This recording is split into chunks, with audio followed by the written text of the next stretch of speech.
You hook a bass and it's bleeding bad, maybe seconds from dying. You've seen top pros pour Coca-Cola or Mountain Dew over the gills, swearing it saves them. It sounds wild, but does it help? Or could it make things worse? A couple new studies put that and Livewell additives to the test. The results might surprise you. All right, so let's break these two things down. You've probably seen it over the years. I have too. On Bassmaster, Major League Fishing, you'll see the top pros, they get a bass that's bleeding, they pour the soda down it, talk about how it saves the fish. And then also with the Livewell treatment, if you're in a tournament, a lot of guys use it. Some of them even claim that, hey, if you have a injured bass, one that's not doing well, put that fish in your Livewell for a little bit instead of releasing him. I dove into the science. There's two studies that address this directly. Let's get into it. So let's start with the Livewell study. This is a peer-reviewed study. It was published in 2023, done in Ontario, Canada. And basically, they just wanted to take 3 readily available Livewell treatments and test those versus just regular lake water and see if the fish that were put in the Livewell treatment did better than regular lake water. Now, going into the study and reading it, you can tell these researchers, I wouldn't say they were biased, but they were definitely skeptical. They took the kind of scientific viewpoint of there were a lot of claims. They listed stuff. They claim that it reduces stress, replenish electrolytes, promote slime coat health, heal wounds. And basically they just said they're making some pretty big claims here. There's not a whole lot of scientific evidence to back up their claims. And they went in, like I said, pretty skeptical of whether these would actually work or not. Now, the researchers noted there has been a number of studies on this, but with the additives showing adding oxygen and salt, different things, the results have been pretty inconclusive. And they also wanted to test these fish at a little bit higher level. A lot of the studies in the past had either just looked at delayed mortality, physically looked at the fish, or they drew blood and they looked at some of the markers for stress in their blood there. But they also put biologging devices. They actually implanted devices in the fish that could measure how the fish were physically responding as well. So to do the study, they electrofished or they shocked fish out of a lake in Ontario. They averaged 14 inches, and then they put a biologging monitor inside the fish. So they actually cut them open, put this little log in there, and it measured basically the movements of the fish, how deep they went, what temperature they preferred. They put that in there, let them recover for 48 hours after the surgery, and then conducted these tests. So once the fish had recovered from the surgery, they basically tried to simulate putting them into a live well, and they only did it for 4 hours. They had 3 different additives that they used. Additive A was a liquid one, B and C were powdered ones, and then the control group was just regular lake water. They put them in these live wells for 4 hours, and then after it, they tested them to see how they did both physically and their blood work. Now, one thing to note here, these fish were just placed in the live well. Obviously, when we catch one in a tournament or out fun fishing and put it in a live well, they're going to be a little stressed. You actually fight them on the line, and they build up that stress from there. These fish were not. They were just directly placed in the live well. So what did they find after the 4 hours? Well, the first thing was the biologger that measured the swim speed and the motion, the depth they went to, the temperature they preferred and stuff. There was no difference between any of the fish, any of the additives or the control group. Now, when they looked at the blood work, all of them had elevated levels of glucose and lactate, basically to show elevated levels of stress. Between the additives and just regular water, those levels were the same, though. They were elevated in all of the fish. Now, the interesting thing to note here is the fact that even though the fish weren't stressed by being caught before they got stuck in the live well, just the mere fact of putting them in the live well for 4 hours, being confined, and they only put 2 fish per live well, so it wasn't super crowded, but basically just being placed in there, they had elevated stress for all of them just being inside the live well no matter what happened. Now, when they looked at some of the other blood work, the sodium levels in all the fish was nearly identical across the board, additive or not, so there was no real difference in that. And then additive B, which was one of the powdered ones, they actually had, those fish had significantly higher blood chloride levels, which could possibly be extra stress. So in those fish, the additive actually made those fish worse. That was the only case where really there was any difference in the fish at all after 4 hours, with additive B making the chloride levels actually significantly worse.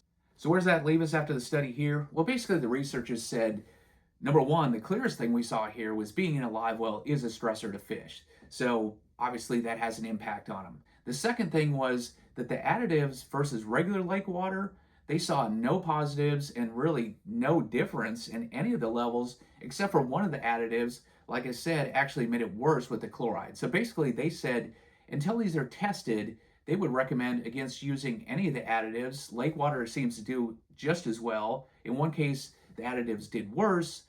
And although this was only for 4 hours, they didn't test some of the claims like it helped their slime level and stuff. So you can't conclusively say that these additives might not actually help in some regards. And they didn't look at long-term mortality. So yes, maybe the additives would have helped on that. But the main thing that came clear was in the short term, it didn't look like it was really having any effect. These claims in their mind really hadn't been proven and they could actually do worse. So their recommendation was that until something is actually proven and shows that it helps and not hurts, in the short term, basically just use lake water for your live well.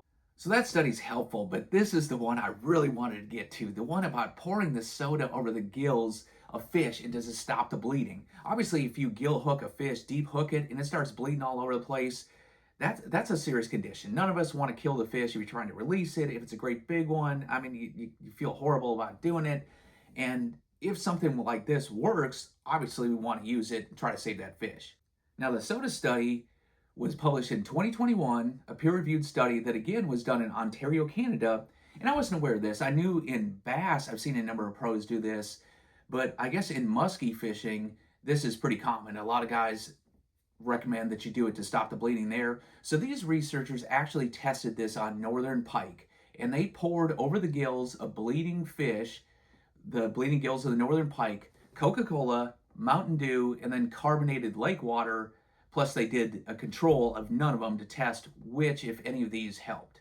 Anglers that promoted the soda cure for bleeding fish basically said that carbon dioxide or CO2, pouring that over the gills, helps constrict blood vessels to stop the bleeding. And then they also thought that it helps with clotting. The acid in there, whether it's the phosphoric acid in the Coca-Cola or the citric acid in Mountain Dew, that helps with clotting. Researchers noted that the carbon dioxide had actually been studied in fish fairly extensively, and that actually carbon dioxide can affect them in several ways with a lower heart rate, faster breathing, and increased blood pressure. Based on that, they thought that this could actually cause the fish to bleed more instead of less. And actually the fact that the soda is acidic, they thought possibly this could be doing damage to the gills, or maybe it's helping to stop the bleeding, but it definitely merited some research. And then the other thing that the researchers noted is the fact that the slowing down of the heart rate of the bass may make them appear that they've slowed down. They may appear calmer and bleeding less, but that's actually an illusion possibly that the fish, because of lower heart rate, looks like it's calmer, looks like it's doing better, but is actually doing worse. So again, they really felt like they needed to study it and find out for sure. So how did they test them? Well, these researchers were a little bit smarter, or at least typical fishermen. They decided that they needed, instead of electrofishing, they went out and caught northern pike. They averaged 18 inches long. And then once they caught them, what they would do is take surgical scissors and make a 1 inch incision in the gills to simulate being hooked and starting to bleed. Obviously, if they just waited for ones to get caught in the gills and bleed, it'd be inconsistent. Using the surgical scissors, they could be consistent and give the same cut to every one of the pike that they tested. Now, they tested a few different scenarios here. One was just a control group where they didn't pour anything over the gills. Then they used Mountain Dew and Coca-Cola, both at room temperature or chilled. And then they also used carbonated lake water, which basically you're testing where there's no acidity and stuff, but does just carbonation alone help or hurt the fish? So overall, the general process was they caught the fish, they would make an incision, that 1 centimeter incision in the gills, they would pour the liquid over them, or in the case of the control group, they did nothing, and then they would hold the fish in a cradle for 20 minutes, monitor them, and see how much blood loss they had, what their gills looked like, and see what they happened to the fish after 20 minutes. Now, again, to test for temperature and see if water temperature had any impact, they not only chilled or did room temperature on the sodas, but then the lake, they did it at 2 different times. The one was cold water, where it's like 52-degree water temperature. The other was warm water at 70. And then they measured basically 4 different things. How long until the fish stopped bleeding? How much bleeding was there? the gill color, which is an indication overall of the health of the fish, how much blood loss they have, and then finally, how fast were the gills moving or slowly to see how much stress was on the fish. So what did the results say? Does the Coca-Cola and Mountain Dew work? Well, starting with the bleeding, how long did it take to stop bleeding? None of the treatments, the carbonated water, the Mountain Dew, or Coca-Cola shortened it. And in some cases, actually, those fish bled longer than ones that got no treatment. Then when you look at the amount of blood that was lost, the bleeding intensity, they were basically pretty similar, and there was no help with the treatments. The carbonated lake water, when the lake was warm at 70 degrees, actually had the worst score. They lost the most blood in that case, but really there was no help from any of the treatments in terms of how much blood they lost.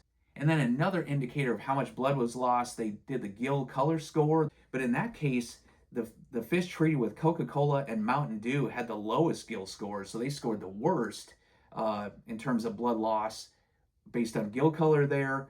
And the chilled Mountain Dew did a little bit better than regular, but not by much. And then one more general observation, whether it was warm lake water or warm lake water, none of the treatments basically worked in either one. But in all cases, under the control or with the treatments, warm water fish tend to bleed more. And that's something we've all seen, that in cold water, fish survival, whether it's in a tournament or just catch and release, it's a lot easier to take care of them. In the summer, they're just seems more stressed. And obviously in this case, they bleed out a lot more when it's warm than when it's cold. Now, one difference they did see with the soda, the Mountain Dew and the Coca-Cola, those fish, the breathing rate did slow down. But again, the researchers thought this was probably more related to a lower heart rate versus actually the fish recovering. So as you can see from the results, it's not looking very good for the soda cure, and that's basically what they pointed out. Basically, they said, based on the study, that the soda actually didn't improve the conditions of the fish. In some cases, made them bleed more, and they flat out recommended against it. Again, they reaffirmed what they thought going into it, the fact that the fish may appear calmer, but that's basically a result of the lower heart rate, so the fish kind of slows down, but it's not really better off.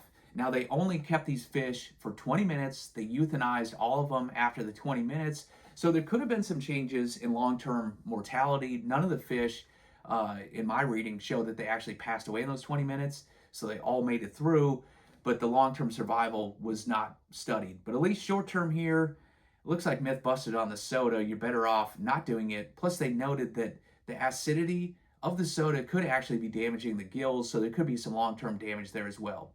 So in this case, it looks like myth busted for both the Livewell treatments and the soda. Good old lake water may be the way to go.